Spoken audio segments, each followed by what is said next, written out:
Good day everyone, I am Valverde Veronica G. I am Binalia Franzini B. And we are from BSC 2-3. And today, we will be going to discuss the Philippine Police System or the Philippine National Police Organization. At dito matatalakay din natin ang iba't ibang batas na nakapaloob sa ating PNP police system. Pati na rin ang PNP organizational structure, PNP old ranking system and new ranking system, at PNP training. So first, let's discuss the Presidential Decree number 765 or otherwise known as the Integration Act of 1975 enacted on August 8, 1975, established the Integrated National Police or the INP, which is composed of the Philippine Constabulary as the nucleus and the Integrated Local Police Forces as components under the Ministry of National Defense, transferred the NAPOLCOM from the Office of the President to the Ministry of National Defense. Next is the RA 6975, otherwise known as the Department of the Interior and Local Government Act of 1990, enacted on December 30, 1990, reorganized the DILG and established the Philippine National Police, Bureau of Fire Protection, Bureau of Jail Management and Penology, and the Philippine Public Safety College. Next is the RA 8551 or otherwise known as the Philippine National Police Reform and Reorganization Act of 1998. Enacted on February 25, 1998, this law amended certain provisions of RA 6975, meaning to say some of the sections under 6975 or RA 6975 was amended by RA 8551.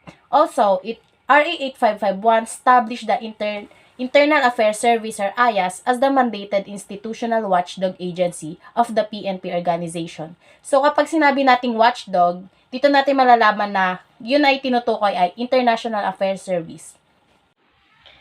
So the Republic Act number 8551 was further amended by the RA 9708. This law itself is an act extending for 5 years the reglementary period for complying with the minimum education qualification for appointment to the Philippine National Police. Meaning to say that this law provides for the extension for 5 years for those police officers na wala or hindi nakapag-comply for the minimum educational application or qualification.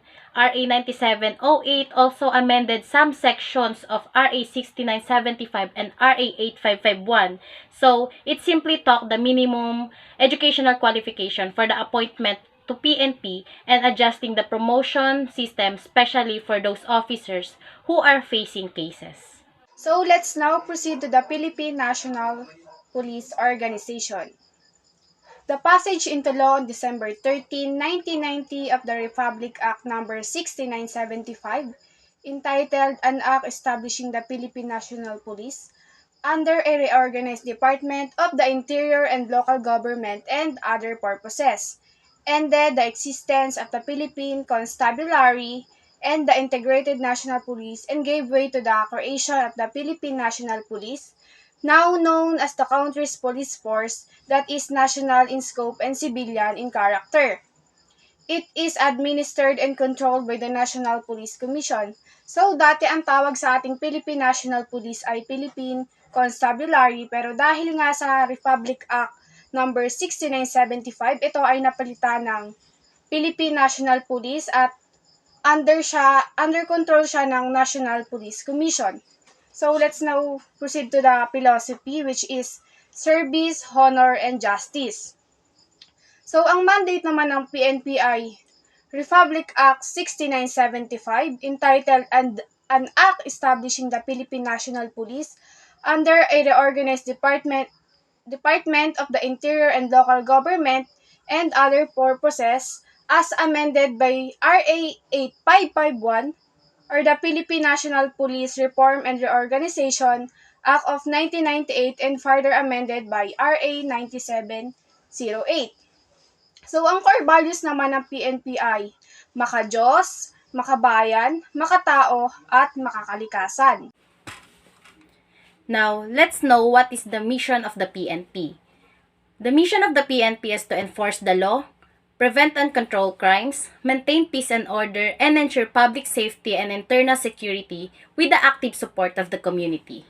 Now, let's move on to the Republic Act number 11549, or an act lowering the minimum height requirement for applicants of the Philippine National Police or the PNP, Bureau of Fire Protection or BFP, Bureau of Jail Management and Penology or the BJMP, and the Bureau of Corrections or BUCOR, amending Republic Act number 6975 as amended Republic Act number 9263 and Republic Act number 10575.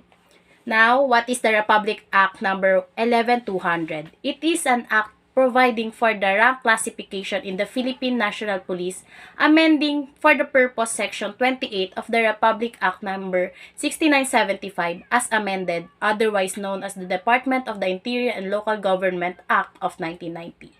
So, later, i-discuss natin kung ano nga ba yung pagbabagong nagawa or na-amend sa 11549, Republic Act number 11549 and Republic Act number 11200. Next is the Republic Act number 9708, or an act extending for 5 years of the complying with the minimum educational qualification for appointment to the Philippine National Police and adjusting the promotion system, thereof amending for the purpose pertinent provisions of the Republic Act number 6975 and Republic Act number 8551 and for other purposes. Now, let's move on to the PNP organizational structure. So, the PNP command group is headed by the Chief of the PNP, who is vested with the power and command to command and direct the PNP. So, ang PNP or the Chief of the PNP is the commanding group, and the Chief of the PNP will be assisted by 2 deputies assigned to the administration of the PNP and 1 for operations side. Next is the Chief of the Directorial Staff, serves as the Chief Operations Officer of the PNP. He coordinates, supervises, and directs the directorial staff and the PNP units in the performance of their respective functions. So, parang pangalawa siya sa mag-head or hahawak sa PNP. Next is the Internal Affairs Service or IAS. It is headed by the Inspector General, who assists the Chief PNP in ensuring operational readiness and investigates infractions of the regulations committed by the members of the PNP. So, lahat ng reports or mga lahat ng reports ng mga pulis sa kapwa nila pulis ay idediretso nila sa Internal Affairs Service, and yung Inspector General, siya ay non-uniform personnel. Next is the Human Rights Affairs Office or the HRAO, is headed by the Senior Police Commissioned Officer, who serves as a manager of the facility that will supervise the implementation of the guidelines and policies on human rights laws. Next is the Center for Police Strategy Management or the CPSM, serves as the central facility of the PNP in coordinating and integrating all strategy management processes, sustaining its strategy execution and management, and instilling in the organization a culture of strategy focus. Let's proceed to directorial staff. It is composed of 16 directorates. First is the Directorate for Personnel and Records Management or the DPRM. The director optimizes the utilization of personal resources both from the PNP uniform and non-uniform personnel. Kapag sinabing utilization, ito yung tamang paggamit ng PNP sa kanilang job description. The Directorate for Intelligence or the DI. The director manages the gathering, collating of intelligence objectives through effective management of all intelligence and counterintelligence activities of the PNP. He also serves as the linkage of all foreigners with official transaction with the Chief of PNP. Number 3, the Directorate for Operation. The Director exercises the command, the control, the direction, the coordination, and the supervision of all activities on PNP operations, such as deployment and employment of personnel. Number 4, the Directorate for Logistics or DL. The Director administers and manages material resources needed for the PNP operation. Ibig sabihin, Kapag sinabing material, ito yung mga kagamitan na ginagamit ng ating PNP para sa kanilang operation. Number 5, the Directorate for Plans or the DPL. The Director Plans and Programs Strategic PNP operation. He also represents the PNP in the interagency and international affairs on peace and order. Ibig sabihin, si DPL, siya yung nagpa-plans at ng mga programs when it comes to our peace and order. Number 6, the Directorate for Controllership or the DC. The Director administers and manages the fiscal financial resources. Number 7, the Directorate for Police Community Relations or the DPCR. The Director formulates and implements community-related activities, programs, and projects. He also supervises the PNP Salaang Police Center to undertake close monitoring, networking, and liaisoning activities with the Muslim communities in addressing terrorism and lawless violence in their respective areas to guarantee that the Muslims are not discriminated, oppressed, or singled out. So, si D si DPCR, siya yung gumagawa ng mga activities na related sa communities at sa ating PNP para makita natin kung ano nga ba yung nabibuild nilang relation. Number 8, the Directorate for Investigation and Detective Management or the DIDM. The Director coordinates, controls, and supervises all investigation activities. So, makikita naman natin dito, ibig sabihin si DIDM, siya yung nagko-control and nagsupervise and investigate ng mga activities na nangyayari sa ating community. Number 9, the Directorate for Human Resources and Doctrine Development or the DHRDD. The Director formulates policies on matters pertaining to human resources and doctrine development. Number 10, the Directorate for Research and Development or the DRD. The Director engaged in research and development and does testing and evaluation of self-reliant projects. Number 11 is the Directorate for Information and Communication Technology Management or the DICTM. The Director integrates and standardizes all the PNP information system and resources to further improve the frontline services. Number 12, there are 5 directorates for integrated police operations or the depots. The directors of the clustered areas for integrated police operations are Eastern Mindanao, Western Mindanao, Visayas, Southern and Northern Luzon are given the responsibility to direct and supervise the conduct of integrated anti-criminality, internal security, counter-terrorism operations, to promote interoperability with the armed forces of the Philippines, and provided a system to promote regional socio-economic development. There are 23 support units of the PNP. Now, let's move on to the 11 administrative units of the PNP. The administrative support units of the Philippine National Police assist in providing administrative functions and support services within the organization.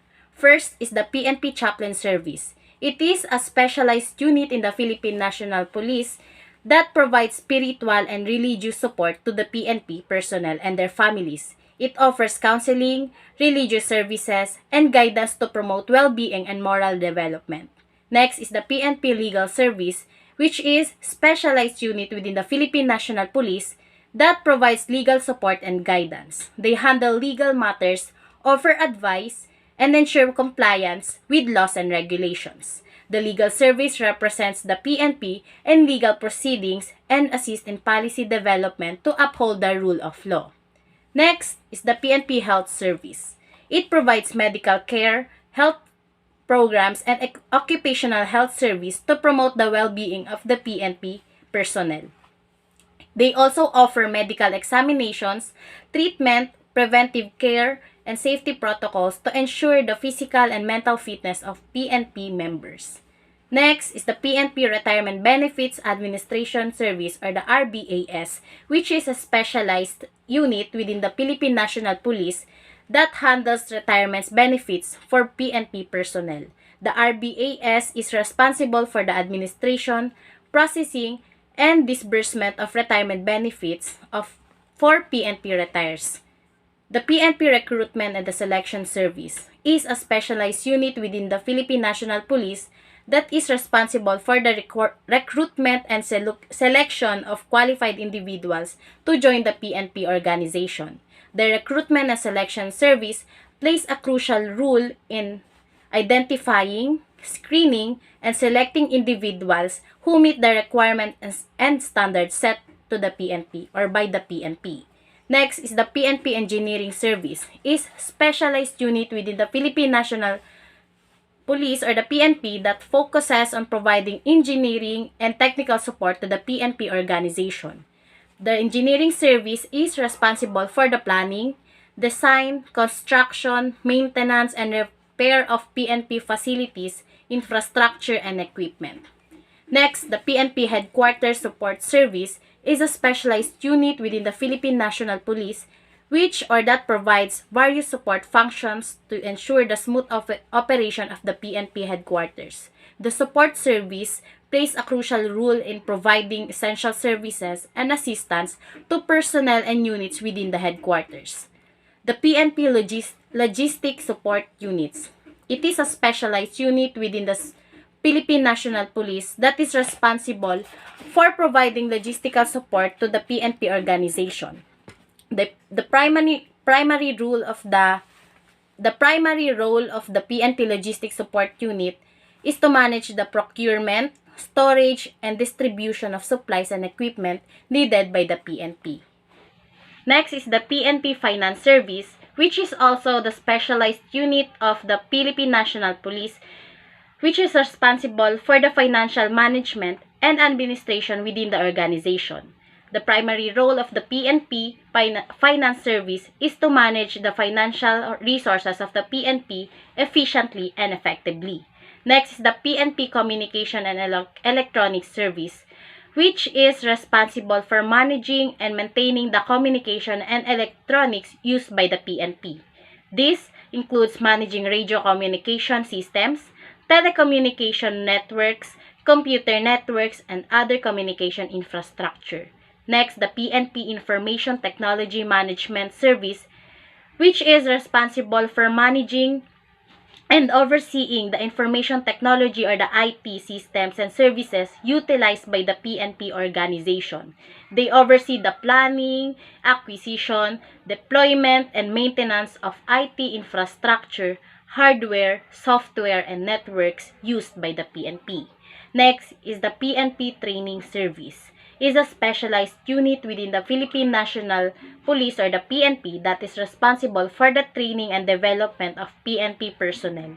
The primary role of the PNP Training Police or the PNP Training Service is to design, develop, and implement training programs and courses of PNP personnel and various ranks and positions. In addition to that is the Philippine National Police Academy or PNPA and the National Police Training Institute or NPTI.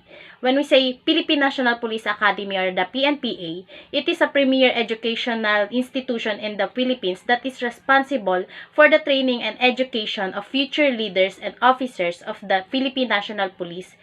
The PNPA aims to produce highly competent and morally upright public safety officers who will uphold the principles of professionalism, integrity, and service. Next is the National Police Training Institute or the NPTI, which is a specialized training institution within the Philippine National Police that is dedicated to provide in providing comprehensive and specialized training programs for PNP personnel.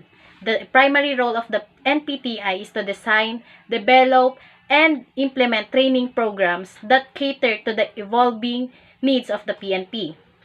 These programs cover a wide range of areas including law enforcement techniques, include investigative skills, tactical operations, leadership development, ethics and values, community relations and specialized courses for different units and positions within the PNP. We have the 12 operational units and their respective functions. Number 1 is the Maritime Group or the MG. This group is responsible to perform all place function over Philippine territorial waters, lakes and rivers along coastal areas, to include ports and harbors and small islands for the security and the sustainability development of the maritime environment. So, si Maritime Group po ay naka-assign sa ating Philippine water. Number 2 is Intelligence Group or IG. This group serves as the intelligence and counterintelligence operating unit of the PNP. Number 3, Police Security and Protection Group or the PSPG. This group provides security to government, vital installations, government officials, visiting dignitaries, and private individuals authorized to be given protection. Number 4 is the Criminal Investigation and Detection Group or the CIDG. This group monitors, investigates, prosecutes all crimes involving economic sabotage and other crimes of such magnitude and extents as to indicate their commission by highly placed or professional criminal syndicates and organization. It also conducts organized crime control, all major cases involving violations of the revised penal code, violators of special laws assigned to them such as anti-hijacking, anti-carnapping, and cyber crimes among others, and atrocities committed by Communist Party of the Philippines. Number 5 is the Special Action Force or SAP. This group is a mobile strike force or a reaction unit to augment regional, provincial, municipal, and city police force for civil disturbance control, internal security operations, hostage-taking rescue operations, search and rescue in times of natural calamities, disasters and national emergencies, and other special police operations such as anti-hijacking, anti-terrorism, explosive and ordnance disposal. On a special note, the PNP Air Unit is placed under the supervision of SAP. Number 6 is Aviation Security Group or the ABI Group. This group provides security to all airports throughout the country. Sila yung mga naka-assign sa ating mga airport para i-check kung may mga pagkakamali or baka may mga nakakalusot na may mga dalang droga, ganon. So, sila yung kailangan na nandoon. Number 7, the Highway Patrol Group or the HPG. This group enforces the traffic laws and regulations, promotes safety along the highway, enhances traffic safety consciousness through interagency cooperation concerning police traffic safety engineering, traffic safety education and traffic law enforcement functions, and develop reforms in the crime prevention aspect against all forms of lawlessness committed along national highway involving the use of motor vehicles. So si Highway Patrol Group, sila po yung naka-assign sa ating mga highways para po maiwasan ang mga aksidente at ma-promote ang highway safety. Number 8, Police Community Relations Group or the PCRG. This group undertakes and orchestrates police community relations program and activities in partnership with concerned government agencies. the community and volunteer organizations in order to prevent crime and attain a safe and peaceful environment. So, Police Community Relations Group, dito po dapat kailangan mabuild ang relation ng community at ating PNP. Number 9, Civil Security Group or the CSG. This group regulates business operations and activities of all organized private detectives, watchmen, security guards or agencies and company guard forces. It also supervises the licensing and registration of firearms and explosiveness. Number 10, the Crime Laboratory or the CL. This group provides scientific and technical, investigative aid and support to the PNP and other investigative agencies. It also provides crime laboratory examinations, evaluations, and identification of physical evidence gathered at the crime scene with primary emphasis on medical, biological, and physical nature.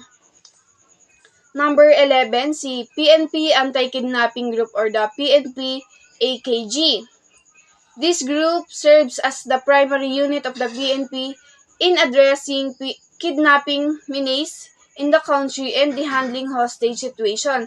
So sila yung mga naka-assign sa mga kidnappings dahil meron silang mga skills para ma-prevent ang ating kidnapping. Number 12, PNP Anti-Cybercrime Group or the PNP ACG. This group is responsible for the implementation of pertinent laws on cybercrimes and anti-cybercrimes campaign of the group. For the main PNP operating units, there are 17 police regional offices nationwide which correspond to the regional subdivisions of the country. Directly under the police regional offices are 17 regional public safety battalions or the RPSB, 80 police provincial offices which corresponds to the number of provinces in the country, and 20 city police offices or the CPOs in highly urbanized and independent cities which are equivalent to a provincial police office.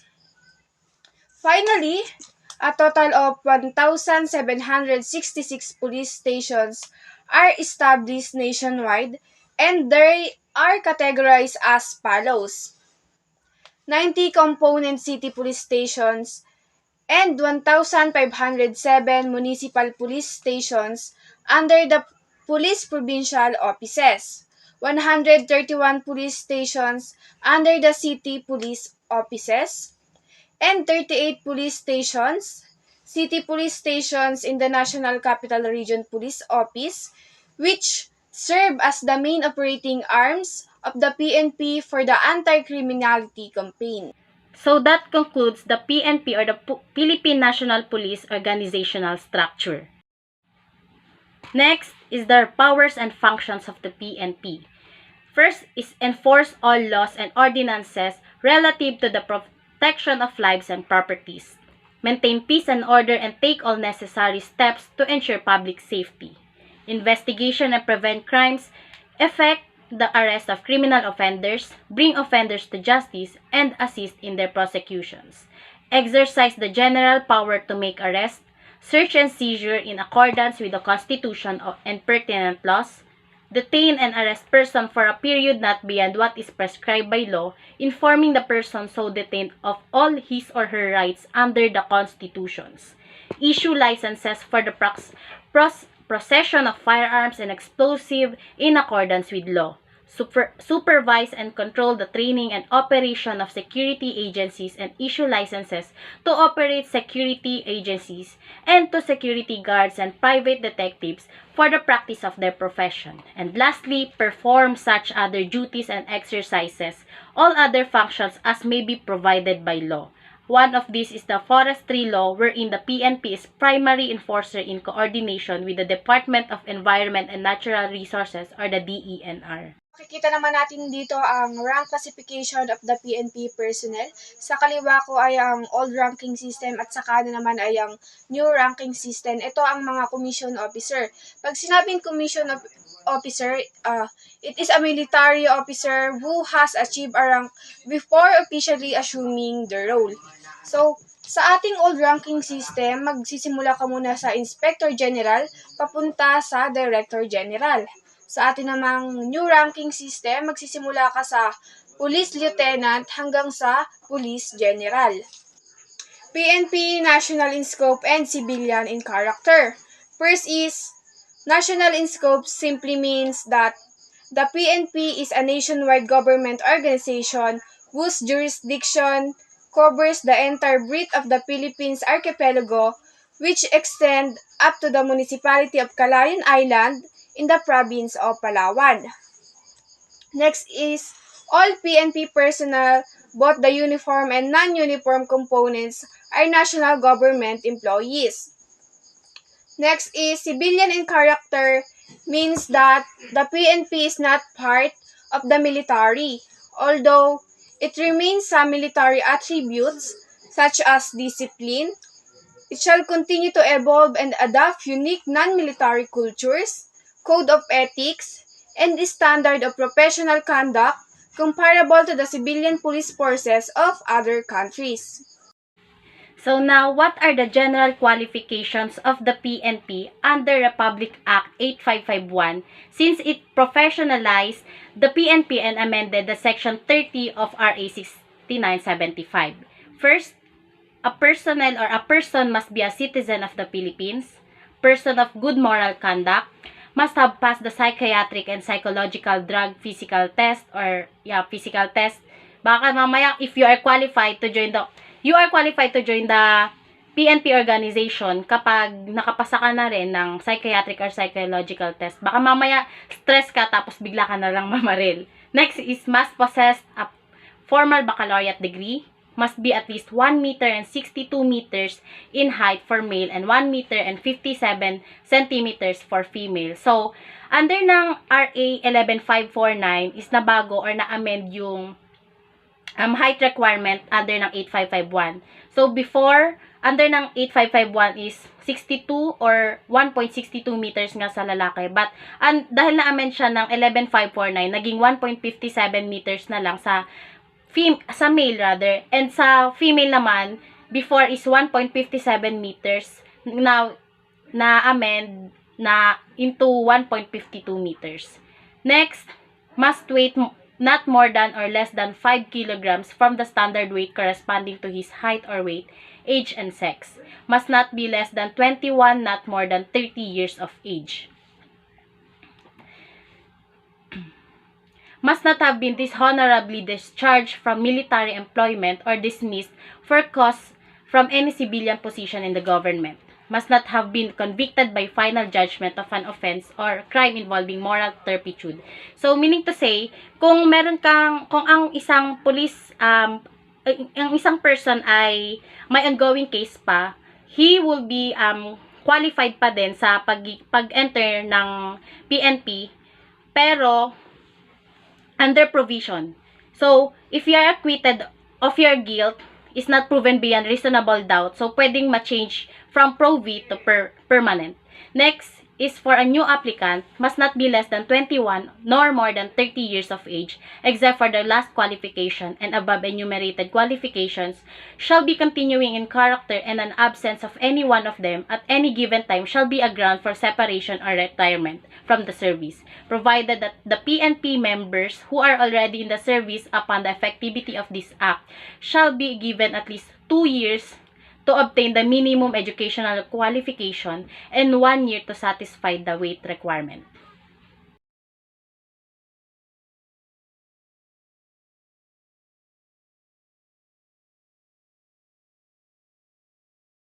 That's all for our discussion about Philippine police system. We hope that you learned more and enjoy our discussion for today. Thank you.